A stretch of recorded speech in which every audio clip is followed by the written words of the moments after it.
Hi, it's me again with Corel Draw Tips and Tricks. And as promised, I was going to make a second video on how to do this text, which is going to be a little difficult. But when you're moving a bitmap around and then you want to, minutely move it, it's hard to grab it sometimes. We probably need, you could do it two ways, Control G and group this together, and then actually take all this and you could lock it so you can't move it. And then when you bring your bitmap in, you can only grab your bitmap and you can see that we're a little bit off, so we can nudge it over a little bit. And I've made the thing actually bigger than the original, and I'm just kind of sizing it down. So we need to kind of, there we go. Look at that, how close our letters are at least to that. And as I said, there's two ways you can do that. If you have a bitmap like this and you don't want this locked, or you don't normally lock something, you can always take like a rectangle, make it black, take away the line, select it all, and actually group it together. And then when you put it over here and you need to grab just the black bitmap, and boy, I'll put it right on top. You can grab up here and you've got the bitmap. If you grab down here, you might get the entire box. I lost some of my drawing.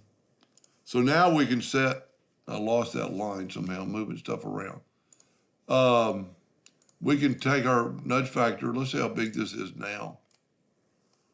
Like 20 inches. So we can set our nudge factor on 22, and we can grab our bitmap and move. Oh, I didn't lose it. It was just backed up because of the arrows or the bounty box and the white background.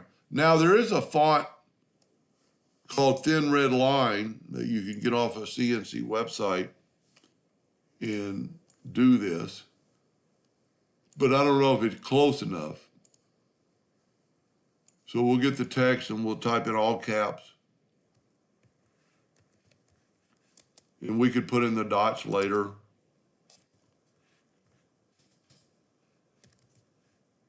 And type in those 3 words. Get it about the size you want. Whatever. Let's make it in yellow so we can see it right now over the black. And then we could put it up top. See how close we are. And the font's not too far off. This is, more of a play font. But then we could go up to, I think I've got it called Single Red Line.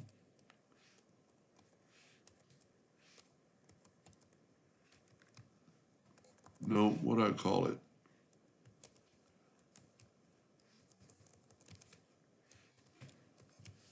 Let's try something and get near the S's. I think it's, maybe it's Thin Red Line. I haven't used it in a while.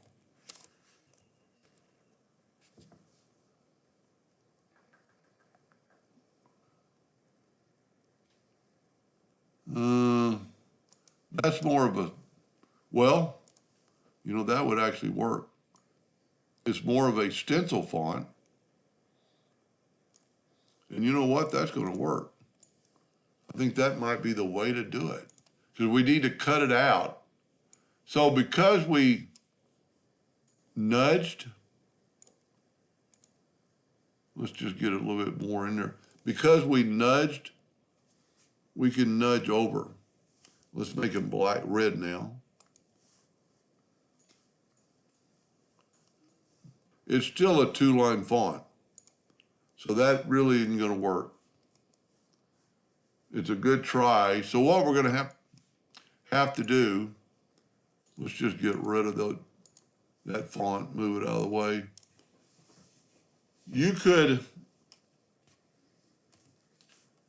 basically hand trace, but you got to remember that if you go here, you're going to cut out. So if you want to pick a font that's close, and you can do this too, or we can just use the 2-point line. And by making them, and really, when you're plasma cutting, you don't really want to cut all the way out. Now this is going to be a lot of cutting, but you could do a font like this. And I'll show you in just a second. Let's get the 3-point curve and go from about there to there. And let's hold down the control button. It gets it a little bit more perfect. Nah, probably not. Just get it to one side, because then you can always take the shape tool and move things around.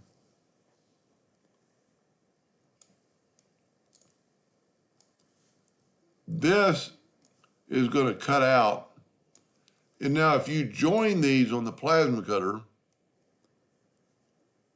the plasma cutter is not going to know which way to go.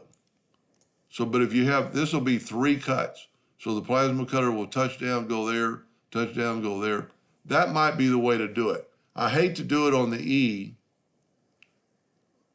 but there's really no way around it. And then you could just go like this.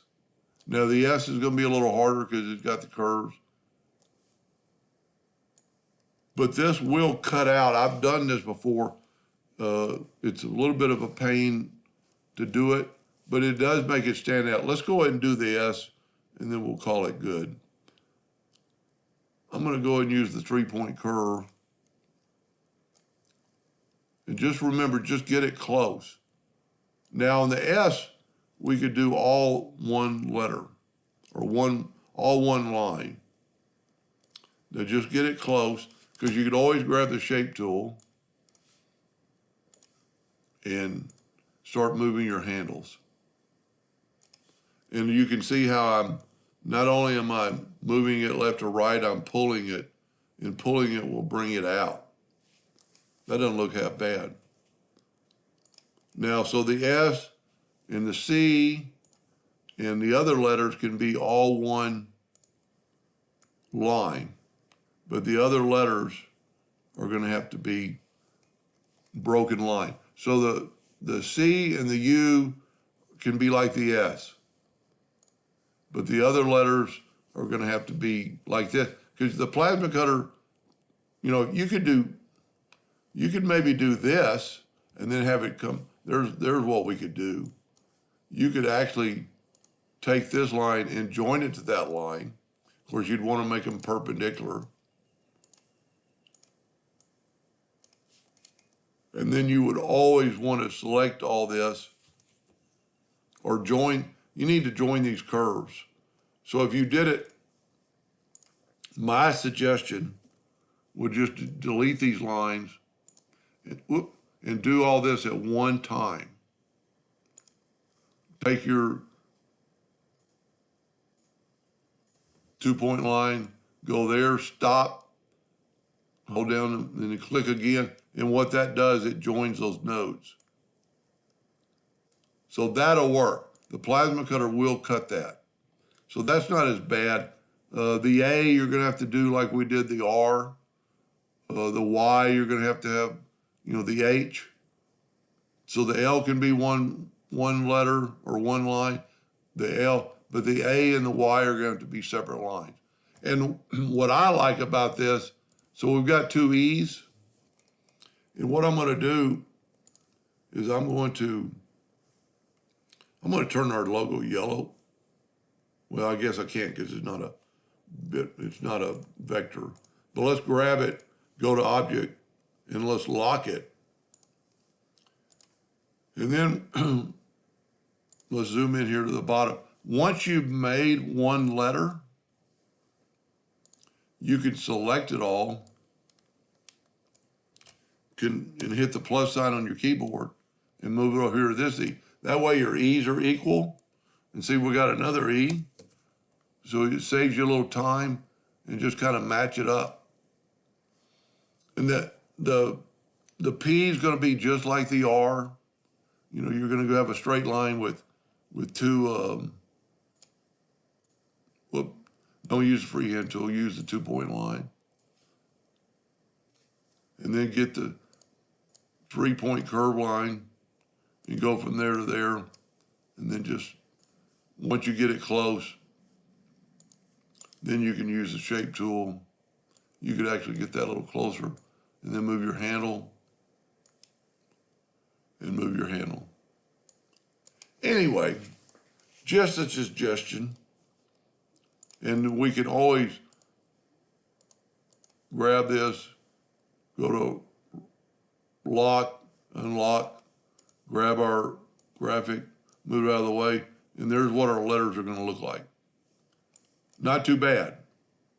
And at this time, you could probably, clean up the S a little better now that you can see it better. If you have X7 or above, take the smoothing tool and kind of smooth that out. Anyway, I hope that helped a little bit. Thank you for watching.